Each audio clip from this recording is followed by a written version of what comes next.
Hello बच्चों, स्वागत है आप सभी का मेरे YouTube चैनल शुभ स्टडी क्लासेस में। मैं हूं ममता पंचाल। बच्चों, हम कर रहे हैं क्लास 10th का मैथमेटिक्स का chapter 3 pair of linear equations in two variables. हम कर चुके हैं कंसिस्टेंसी या फिर उसे आप कह सकते हैं सॉल्वेबिलिटी।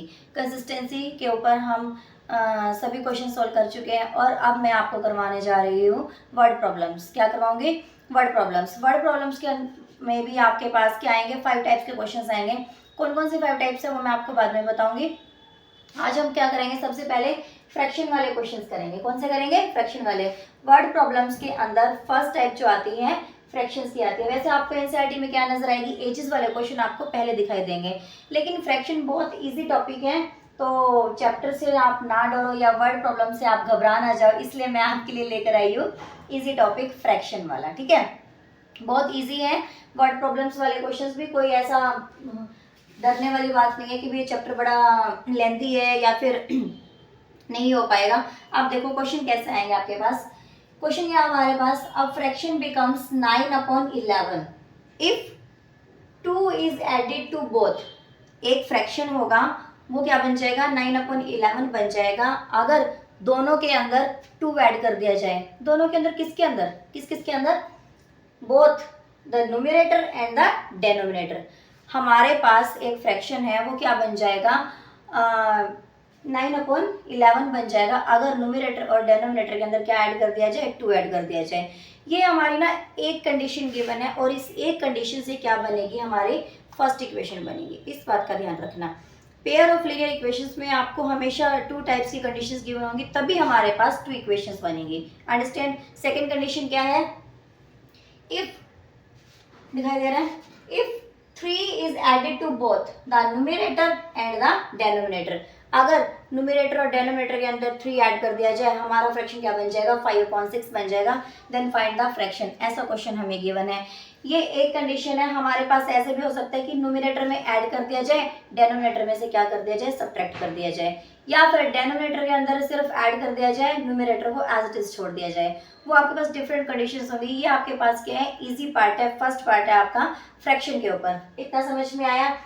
बच्चों, क्वेश्चन शुरू करने से पहले मैं आपको 2-3 बातें बता दूं वर्ड प्रॉब्लम्स के ऊपर, क्योंकि सीबीएसई में क्या होता है? स्टेप्स के मार्क्स होते हैं, और आप जब कभी भी कोई भी क्वेश्चन कर रहे हो, आप अपना एग्जाम दे रहे हो, आप वहाँ पर एग्जामिनर के पास नहीं बैठे हो आप बताने के लिए कि मैम मैंने ये ऐसे किया था, मैम मुझे इतना आता है, मैं, या फिर सर ये फर्स्ट सेंटेंस ये लिखना था। वहाँ पर आप नहीं बोलेंगे, आपकी आंसर शीट बोलेगी, आपकी अटेम्पटेशन बोलेगी। अगर आप एग्जाम में मार्क्स अच्छे से स्कोर करना चाहते हैं तो अपने एग्जाम को अच्छे से रिप्रेजेंट करके, अच्छे से अटेम्प्ट करके आए। आपको ये बताना पड़ेगा कि भी हाँ आपको नॉलेज है, और वो वर्बली आप वहाँ बताने के लिए नहीं बैठे हो। क्या बताएगी? आपकी आंसर शीट बताएगी कि आप कितनी नॉलेज रखते हैं। इतना समझ में आया? तो अपने क्वेश्चन को आपने अच्छे से अटेम्प्ट करना है, एक एक चीज आपने लिखनी है, स्टेप एक एक आपने रिटर्न में देना है, अपनी इंफॉर्मेशन रिटर्न में देनी है। अंडरस्टैंड? तो मैं क्वेश्चन को करने का मेथड बता रही हूँ आपको। Let the fraction. फ्रैक्शन क्या होता है? फ्रैक्शन कैसा होगा? कभी भी एक वेरिएबल में फ्रैक्शन को आप एज्यूम नहीं करेंगे। तो यहाँ पर हमारे पास क्वेश्चन के अंदर 2 इंपॉर्टेंट चीजें हैं, न्यूमरेटर एंड डेनोमिनेटर। क्या क्या है? Numerator and denominator. तो हम क्या करेंगे? Let numerator. सबसे पहले क्या करेंगे? लिखेंगे, आप एक चीज लिखेंगे, लेट न्यूमरेटर। क्या लेट कर लेंगे? एक्स। डेनोमिनेटर क्या लिखेंगे? y। क्या आया? y आ गया। देन फ्रैक्शन क्या हो जाएगा हमारा? क्या होगा? न्यूमरेटर के प्लेस पे न्यूमरेटर रख दो और डेनोमिनेटर के प्लेस पर डेनोमिनेटर रख दो। इतना समझ में आया? ये क्या हो गया? हमारा फ्रैक्शन हो गया। आप जो जो कंडीशन गिवन है ना बच्चे, वो कंडीशन आप इसके अंदर अप्लाई कर दीजिए। फर्स्ट कंडीशन क्या है? 2 इज एडेड टू बोथ। हमने फ्रैक्शन उठाया, यहाँ पर आप क्या लिख लीजिए? First condition. फर्स्ट ऐसे मेंशन कर सकते हैं जिससे कि हमारी फर्स्ट केस है ये हमारा, और फर्स्ट कंडीशन बनेगी इससे हमारी। इतना समझ में आया? फर्स्ट सिचुएशन है तो x प्लस वाई हमने उठाया, दोनों में 2 ऐड कर रहे हैं, न्यूमरेटर के अंदर भी और डिनोमिनेटर के अंदर भी। ये हमने दोनों में 2 ऐड कर लिया। क्या हो जाएगा यहाँ पर? क्या फ्रैक्शन क्या बनेगा? 9/11। Then we will write equal to 9/11। Understand? Understand? We have added 2 to the numerator and 2 to the denominator, and we get 9 upon 11. Now get cross multiply. Cross multiply. Do cross multiply. Equation will become x plus 2 11 is equal to 9 into y plus 2. 11x plus 22 is equal to 9y plus 18. इतना समझ में आया? सारी equation को क्या कर लीजिए, left side shift कर लीजिए. क्या करेंगे, लेफ्ट साइड शिफ्ट करेंगे. ये क्या होगा, 11x plus 22 minus 9y minus 18 equal to 0. इतना समझ में आया? Then 11x minus 9y is plus 4 is equal to 0. ये हमारी होगी इक्वेशन नंबर 1. क्या होगी, इक्वेशन नंबर 1. अब नेक्स्ट कंडीशन क्या गिवन है, इफ 3 इज एडेड. वही बात है कि विद न्यूमरेटर और डिनोमिनेटर के अंदर हमने क्या ऐड करना है, 3 ऐड करना है. तो इक्वेशन क्या बनेगी, x अपॉन वाई था हमारा प्लस 3 क्या बनेगा, 5 अपॉन 6. हमें क्या बनेगा, फ्रैक्शन क्या बन जाएगा, 5 अपॉन 6 बन जाएगा. तो इक्वल में क्या रखेंगे आप, 5 upon 6.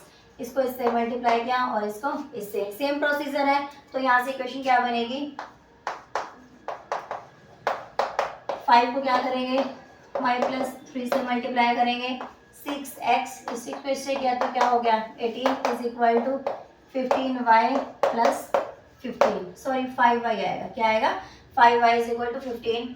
Same process 6x plus 18 minus 5y minus 15 equal to 0. Arrange करेंगे पहले x वाली, फिर क्या आ जाएगी, y वाली टर्म आएगी, फिर 18 में से 5 जाएंगे तो प्लस का 3 इक्वल टू 0. और ये क्या हो जाएगी हमारे पास, इक्वेशन नंबर 2 हो जाएगी. क्या हो जाएगी, इक्वेशन नंबर 2. क्या आपको इतना समझ में आया? जो ये हमारे स्टेटमेंट वाले क्वेश्चन है, मेन है हमारी फॉर्मेशन ऑफ इक्वेशन. ये है हमारी इक्वेशन 1 और ये क्या है, हमारी इक्वेशन नंबर 2.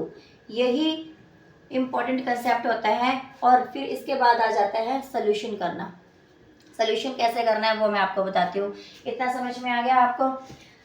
बच्चे आप नहीं बता सकते, मुझे आवाज़ नहीं आएगी, लेकिन आप कमेंट करके तो बता सकते हैं ना कि आपको समझ में आया या नहीं आया. इसके बाद हम क्या करेंगे, इन दोनों इक्वेशंस को मैं यहाँ थोड़ा रब कर रही हूँ, उसके बाद हमें इसको सोल्व करना बताऊँगी. ठीक है, सोल्व करेंगे इक्वेशन नंबर 1 और इक्वेशन नंबर 2 को. मैं तो पूरी कंफ्यूज हो रही हूँ, मैं रब कर रही हूँ, आपने नोट कर लिया होगा. ठीक है,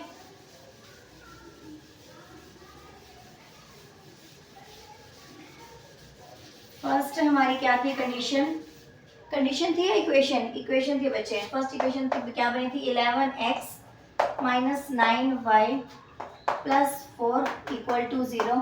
ये होगी इक्वेशन नंबर 1. सेकंड क्या बनी थी, 6x minus 5y plus 3 equal to 0. ये क्या बन गई, इक्वेशन नंबर 2.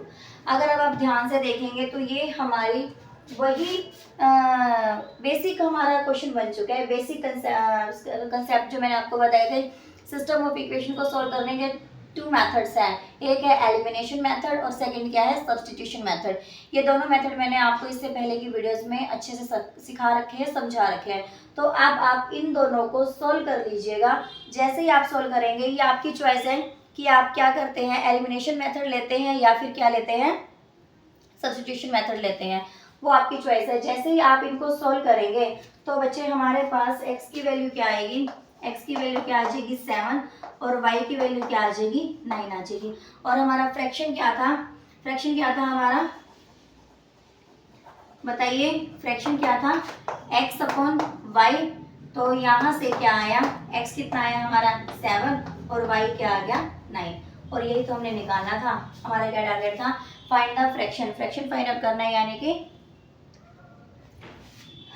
7 अपॉन 9 हमारा क्या आ गया, आंसर आ गया. ठीक है, ये मैंने बीच का पार्ट आपको स्किप इसलिए कर दिया क्योंकि फिर से वही प्रोसीजर है, एलिमिनेशन या फिर सब्स्टिट्यूशन. दोनों में से कोई भी मेथड लगाइए और आप इन दोनों इक्वेशन को सोल्व कर लीजिए. अंडरस्टैंड? चलते हैं अब नेक्स्ट वीडियो की तरफ. नेक्स्ट वीडियो आपको मिलेगी फ्रैक्शन के ऊपर ही मिलेगी नेक्स्ट वीडियो, बट थोड़ा सा टिपिकल क्वेश्चन लेकर आऊँगी। अपनी स्टडी कंटिन्यू रखिए, प्रैक्टिस करते रहिए और चैनल को लाइक, सब्सक्राइब एंड शेयर कीजिए। Thank you and have a nice day. Bye bye.